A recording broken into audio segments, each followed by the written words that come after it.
Hey everyone, welcome to Taste Different Gaming Appetizers. And what are we talking about this time? Well, Sony has plans to bring PSVR2 compatibility to PC this year.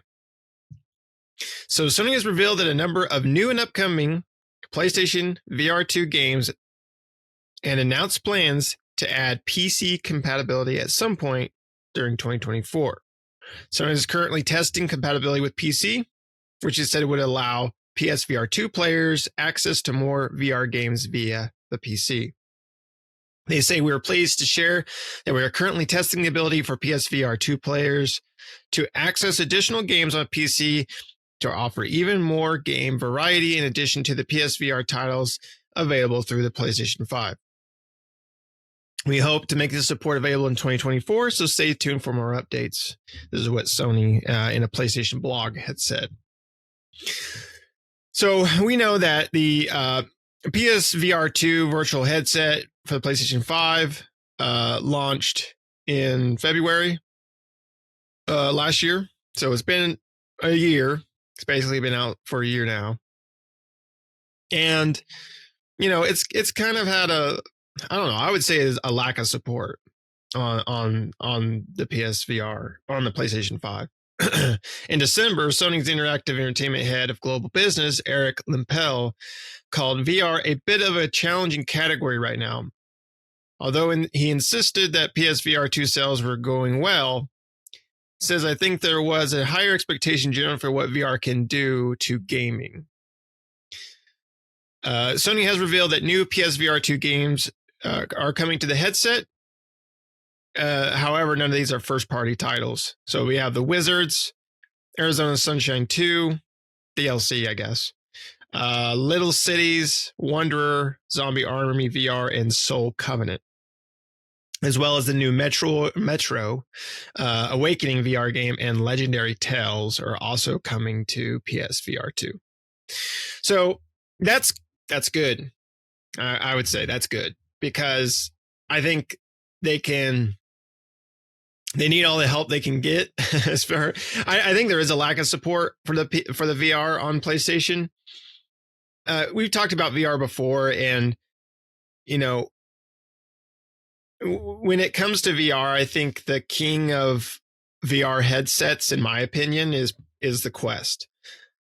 Mainly because you can play now, not graphically, right? Now, I'm not saying graphically or maybe even to the point of like all the different bells and whistles that come with different VR headsets. I'm just talking about the consumer friendliest version, right? Because with the Quest, you can download it. It's all encompassing. You can download games straight from the Quest store, play them straight on the Quest, and don't need a PC or anything like that. Or if you want to, even with the Quest, you can hook it up to your PC and play Steam games, you know, as long as your PC can handle doing stuff like that, right? So you got the best of both worlds. You don't need necessarily another device. Now, is it, you know, are the games on the Quest the best looking? No. You know, does the Quest have all the bells and whistles that newer or higher end headsets have? No, but it has a lot of that stuff. And like I said, it's the cheaper option of all of them. Even though it is an expensive option, it is the cheaper option because the PlayStation, you know, you have to buy a PlayStation 5 and you have to buy the headset, which they're both $500. So you're spending, you know, with tax and everything over $1,000 for both pieces. Where a Quest is, you know, the cheapest model is $500, right? And that's all you need. Of course, if you want more storage, you have to buy the more expensive version. But if you want the basics, you know, $500 and you have it all, right? And then if you have a gaming PC to boot, then you can play Half-Life Alyx or whatever else is on, you know, you only have to buy your games from Quest. If there's a game that's on Quest as well as on Steam, you know, it'll look better on your PC and then you can just play it from your PC onto your Quest. But I think this is a good move for PlayStation personally to expand into the PC market with so those users who have a PSVR2 can play, you know, and have a PC that can do VR can then play their VR PC games on there. That just gives them more options for games, right? So they don't have to wait for a VR game to hit PlayStation. They can just go download a VR game. There's a ton of them on Steam that they can go download, install them, and then use their PlayStation VR headset to play those games. So I think it's a win-win in that situation. So yeah, I mean, good on Sony to do that. Hopefully that means we'll see some of the Sony PlayStation only VR titles coming to PC, possibly. They didn't announce that, but that's just wishful thinking, right? Pat, what do you think about all this? I think Sony needs to share. If they're going to use the PC library to help expand their library, then they need to help. They need to pitch into that environment, right? But they won't. We know Sony doesn't like to share anything. They're going to keep it close to the vest. It takes years for anything they make to come out to the PC. But I would love to play, the Horizon Call the Mountain. I want to play some of the stuff that's only on the PlayStation VR side. But it's good for PSVR2 players if they can make it work, if Sony can make it work. There's no guarantee. They just said that they're looking into it. It'll probably be akin to something like what the Quest has, right? There'll be instead of an Oculus PC link, there's going to be a PSVR2, a PSVR PC link where you stream it from the PC to the headset or something. I would imagine the technology is already there for them to do that. They just got to build an interface to the PC because their controllers have the same concept as a Quest and all the others. So you could stream it to the piece from the PC. Their software will just do all the translations and everything that needs to happen. So it doesn't seem like it should not be a problem to make that happen for them. And they said sometime this year, so that's even better, right? Because they got 10 more months, 9 or 10 months to make that happen without the rest of 2024. So it's good to them, more power to them that they can hopefully get some of these PC games, because back in the early days of VR, that was the biggest concern, right? It's like, I want to play this game. Well, I need one of the big dogs, the Vive or the Steam version. So you got to buy one of the high-end headsets. And now, PC Link is helping those not as powerful headsets be able to play some of those games. So I just wish that Sony would share their library with the PC, because they're expecting the PC to share its library with them. Come on now. It's tit for tat, except for them. They're like, we don't care. We're just going to keep all this stuff close to the vest. But it's good for them. But yeah, like you said, it's $1,000 investment to be able to play that, whereas you can do 500 to 500 and up on the PC side to get started with it. Yeah, I don't know, man. And the Quest 2, does it have to be tethered? I don't remember. Not the Quest 2, but the PSVR 2, does that have to be tethered to the console? I've not seen it or played with it, but for the PlayStation, yes. Okay. It does have to be tethered. So that's where it gets its power from too, I would imagine then. So that's why. Okay. So, I don't see a problem with that, because then it'll just be streaming from the PlayStation, the PS5 to the PC at that point over your network, whether that's wireless or, be more apt for a wired connection at that point. But we'll see what they have to say. I don't know how it tethers to the PlayStation. I don't know if there's a specific port for it, or if it's just USB 3.0 or something like that it connects to. I would imagine it's just USB 3.0 that it connects to. I know for the Quest, that is what it uses. It's just a 3.0 to a mini USB or USB-C port, and to hook into the Quest, and that's how it does its PC Link if you're doing it with a wire. So I would imagine the PlayStation VR 2 is probably something very similar. So you could probably hook it in. It's just like you said, they would have to make the interface and make it just work with PC, which is all software side. Because I would imagine the hardware would be able to handle it no problem. So it's just software, making sure the software can translate and do all it needs to do to make that function. Gotcha. Yep. So that's pretty good, right? Yeah, I mean, I see this is good for PlayStation players, but I want Sony to drop some of their stuff off to PC, which they won't do probably. They didn't mention that, so I doubt it. Because if they were intending to get some hype going, they would have said, "Hey, we're going to start dropping our games to the PC too with this. You know, we'll drop them together. You'll get our gamers will get access to PC games, and then the PC gamers will get access to, or the other VR gamers will get access to our library. That would be nice, but Sony's not in a sharing mood. They don't typically plan to, unless forced to. They want to keep everything close to the vest, and they're never going to share unless they feel like it's going to net them a big bank, right? They need to keep an eye on their competition, which is Microsoft, and they're like, nope, we want access to your library, the PC library, but you can't have access to ours.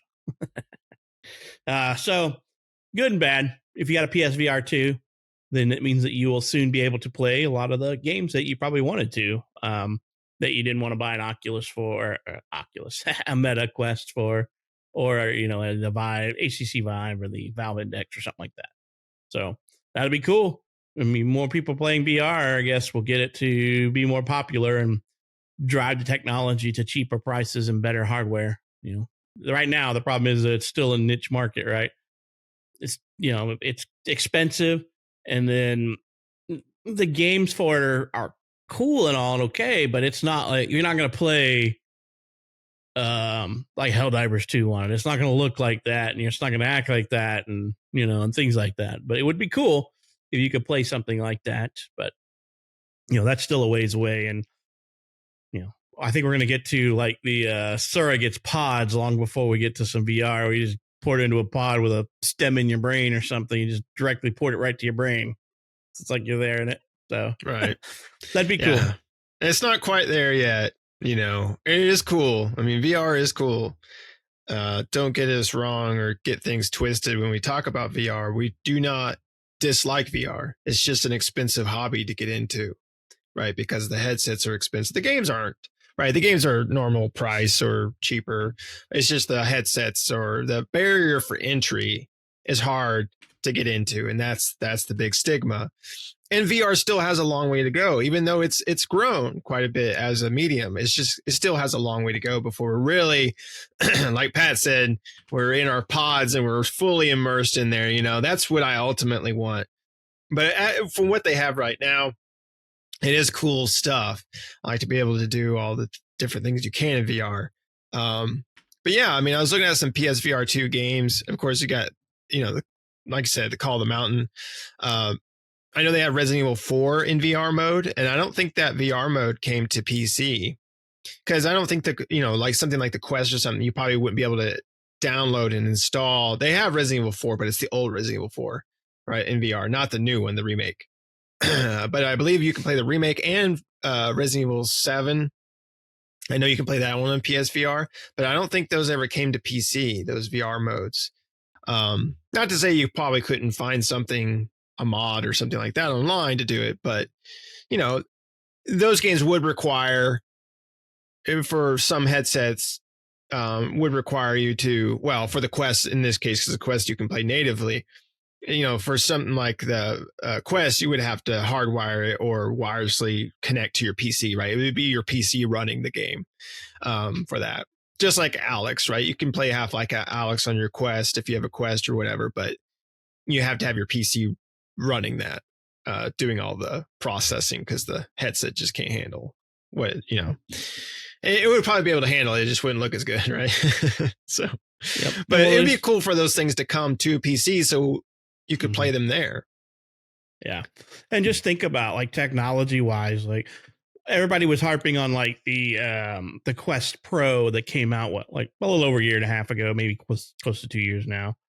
And that was like a $1,500, $1,600 headset. And then now you had like the Quest 3 that came out not too long ago. That's pretty comparable. Now, they're not exactly apples to apples here. It's an apples to orange headset, but you can get that thing for $500. But the Quest Pro is like, now you can get it for $800. So, it's one of those things where prices have really dropped. So you can get a Quest Pro for a reasonable fee now because technology is driving the cost down. And not to mention that the Quest Pro didn't do exactly what old Zuckerberg thought it was going to do, that everybody's going to be running around in a in a headset everywhere in their life and hanging out in the metaverse. That's just unrealistic, I think. But yeah, so and just VR and AR is like taking over the world. I mean, now like Apple released their AR headset. Now I'm not spending $3,000 for something like that, but maybe one day it will be $500 or cheaper. You know, I mean, what we have a hard time with, most people do, I should say, is that you have something that costs thousands of dollars and people buy them multiple times, but they buy them every couple of years. I mean, this thing costs you $1,000, if not more, but you just spread it out over 2 years. And so you don't even think about it. You know, it's like, oh, I spent $25 a month for this because I just bought a plan with my provider. And, you know, that's what that's what Meta and Apple need to do, is probably just come into that and be like, we're going to offer, like Microsoft did with their consoles, right? The Microsoft said, hey, you can get a console from us. It's going to cost you X dollars per month for 2 years. But it comes with a subscription to Game Pass.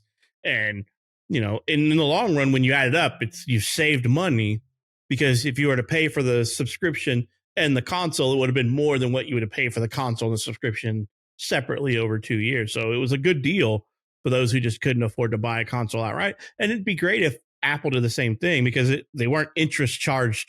They weren't like interest bearing things. It was just like, you pay us X dollars per month and you get Game Pass and you get a console. So Apple just need to say, you pay us X dollars a month and you get whatever their marketplace name is for, I don't know what it is for their AR headset. I think it's a Vision Pro or something like that. So you get the Vision. Well, that's the name of the thing, right? But don't they have probably a marketplace or a subscription plan like Quest does, you know? So you get the Vision Pro with the subscription plan for $50 or $100 a month for 2 years, and then it's yours. The Apple Cart. Yeah, Apple Cart, whatever. Apple Cart with Vision Pro, you know? And then like Quest, and they have their Quest like subscription plan. So you get the Quest Pro or the Quest 3, and then their subscription plan for a fee for every, you know, that would make it a little bit more affordable and easier access, I think. And that's what they need to do, right? Because everybody has one of these, excuse me, but you're not paying $1,000 or $1,200 right when you get this. So that's why this is accessible, whereas like a Quest and stuff is not accessible. But I understand that this is a little bit more protected, right? If I don't pay them for this, they can shut it off and brick it. And, you know, maybe they need to add a cellular device into those headsets so that they can say, okay, you don't pay us for it, we brick it and it can't be used anywhere, you know, until you resume payments or something. You know, so this is a little bit more protected because it accesses cellular towers, and if you don't pay, you don't use. There's ways around stuff like that, like anything, but those are more seedy behind the scenes things that most people aren't aware of. But, you know, the same thing can be done with a headset for like Quest or those guys that just have to put some type of mobile chipset in it and say, you don't pay, you don't play. But yeah, I want Sony's games to come to us, but they won't do it probably. I hope they will. I can cross my fingers, but I won't hold my breath. Yeah, exactly. And I agree with you. I think that, you know, having a plan like that, you know, like you said, I think Xbox still does that. I'm not 100% sure, but I think they still do it. And that was a great plan if you couldn't buy one outright. And I think Quest and even Apple and some of these other VR makers need to do the same thing, because you're exactly right. It's that barrier that, you know, what we've talked about, the barrier for entry is so difficult. And yeah, like if I had to spend, you know, $1,000 or $1,500 on a phone every year out of pocket, well, I'm going to have one phone for a very long time, right? Instead of like a new phone every 2 years or something. Or you're going to try to find that $300 or $500 phone, right? Right.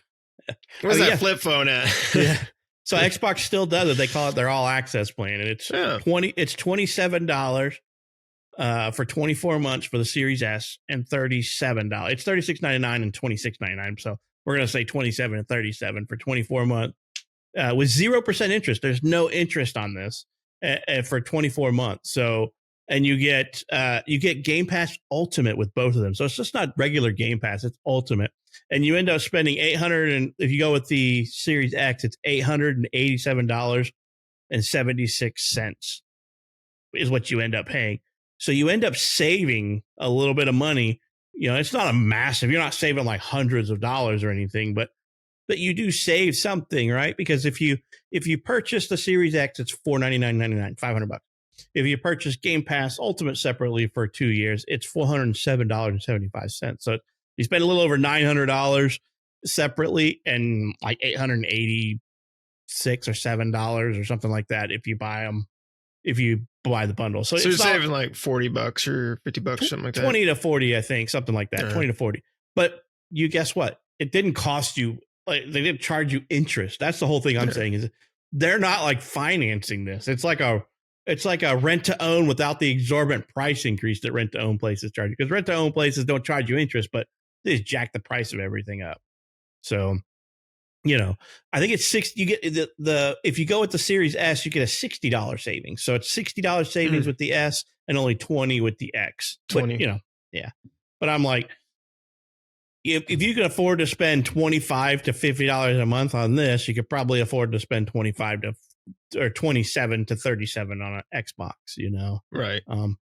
I think that I don't know how successful the plan is or anything like that. I would like to see some details, but technically, all you really do is you go to Best Buy, Walmart, Target, GameStop. You can even go to Verizon and do this, and they'll basically say, "Here you go," you know, right?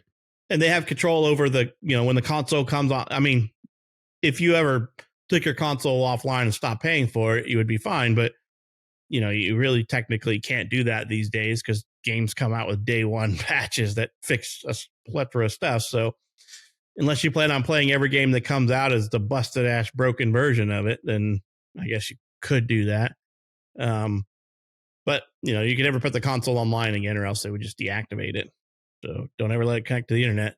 So, I mean, I think VR should do something like that. Yeah. That's why I really hoped and wished that Microsoft would get into the VR market when PlayStation, all these guys were, but Microsoft has no intention of getting into that market. Their whole, oh my God, I just drew a blank. Their whole little bar, little PlayStation camera thing kind of burnt them. The Kinect? The Kinect kind of burnt them because they had this whole media center. I liked my Kinect when I had it. I was like, I could cycle through menus with doing hand gestures and stuff, and I could talk to it, and it would bring things up. It almost seems like it was one of those things that was ahead of its time and not quite good enough to do what they were trying to do with it. So, but I think VR could be more accessible if they did something like cell phones do and like Xbox All Access Pass does. Yeah, I agree. Like, you know, I think that would be, I think more individuals who are interested in VR would be more apt to go out and purchase one if they could have some sort of payment plan like that, where it's interest free. They get the device and they pay so much for 2 years or whatever the case is, right? I think more people, because it's hard for an individual, right, to go and put down $600, $700, $800 just right then and there, as opposed to $25, $26 a month, right? It doesn't feel, even though you're spending the same amount, or, you know, maybe spending a little bit less in the case of the Xbox All Access, it doesn't feel like this big hit to your wallet when you're paying just a little bit every month, right? Compared to like going to a store and buying something for just taking $800 or $700 or whatever out of your wallet and just slapping it down, right? Or charging your credit card $800 or whatever. It makes you feel better, I should say. Even though you're spending the same amount of money, it just makes you feel more comfortable doing something like that. Yeah, because I think, you know, unlike other things that have come and gone, I don't see VR going away. I think VR's here to stay because VR just seems to keeps growing as the years go by, right? More titles come out for it. The medium, VR medium just keeps expanding and growing as the years come and go. There are some times where I'm afraid that VR is going to die off, or it's looking a little rocky. It still isn't there yet, though, right? It doesn't have. I don't think it has quite the general consensus around all players, gamers out there. But I think you're right that just the barrier for entry is really what's holding a lot of people back. Not everybody, but I think a lot of people back are they don't want to, they go out and they buy a PlayStation or whatever, or a gaming PC or whatever they buy. They spend thousands of dollars or hundreds of dollars on these devices, and to have to turn around and spend another $1,000 or hundreds of dollars on another device so they can play VR, it just feels like a lot, right? And so people might think, well, I will do that eventually, and then they just never get around to it, right?